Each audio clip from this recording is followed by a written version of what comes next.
but it certainly shows an indication of where the regulatory regime regarding assisted death will go. It will likely include, at some point in the future, mature minors. It will likely include, because this was the recommendation of the All-Party Committee, people afflicted with mental health.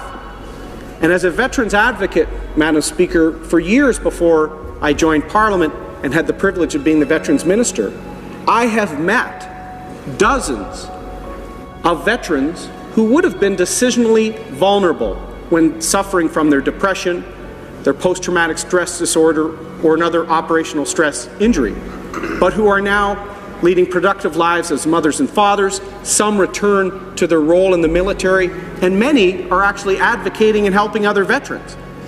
So I get very concerned about a regime that indicates that that's where it will go. I know C-14 does not contain those provisions, but the slippery slope element that both the Sapinka courts and the McLaughlin courts consider show that that's what we should anticipate in a few years, Madam Speaker. Honourable Member for Spadina, Fort York. Putting aside the fact we're under a deadline because of inaction in the previous Parliament and that an extension has already been sought at the Supreme Court, putting the timetable issues aside, the issue that was raised that I think concerns me is this notion that somebody with a psychiatric condition, post-traumatic stress disorder, I think was the issue that was raised, would be able to avail themselves far too easily of the physician-assisted dying. Does the member not reflect upon the provisions around requiring attending doctors or medical personnel to assess the psychiatric condition of the individual seeking this? Are those not the safeguards that would prevent an unfortunate circumstance from being pursued based on psychiatric conditions which were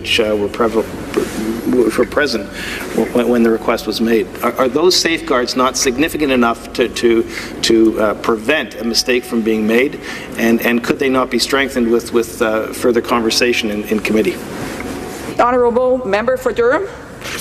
Thank you, Madam Speaker. I'd like to thank my friend for the question. You know, even his framing of this, mistakes can be made, sort of shows that it is very difficult for Parliament or for any sort of regulatory regime or the professions themselves to set certainty here. In fact, C-14, one of my main concerns with it is it essentially kicks the issue back to the courts by using a reasonably foreseeable standard, which is kind of the linchpin of our common law, Madam Speaker. But when it comes to the case he was talking about of a veteran with PTSD, there is no reasonable foreseeable end to that person's life at all, provided there's proper intervention, Madam Speaker. Now, the depths of depression, and I've talked to military members, low rank, high rank, when the black dog, as Winston Churchill described it, hits you, you do think your only option is to end your life. But I've met veterans who are now helping dozens of other veterans because they found a path to wellness through a whole variety of programs, and they made the decision to err on the side of help and not on the side of tragedy. So the very fact that the special committee put mental injuries, many of which can be treated, in the framework for euthanasia shows how difficult it will be to find the right balance.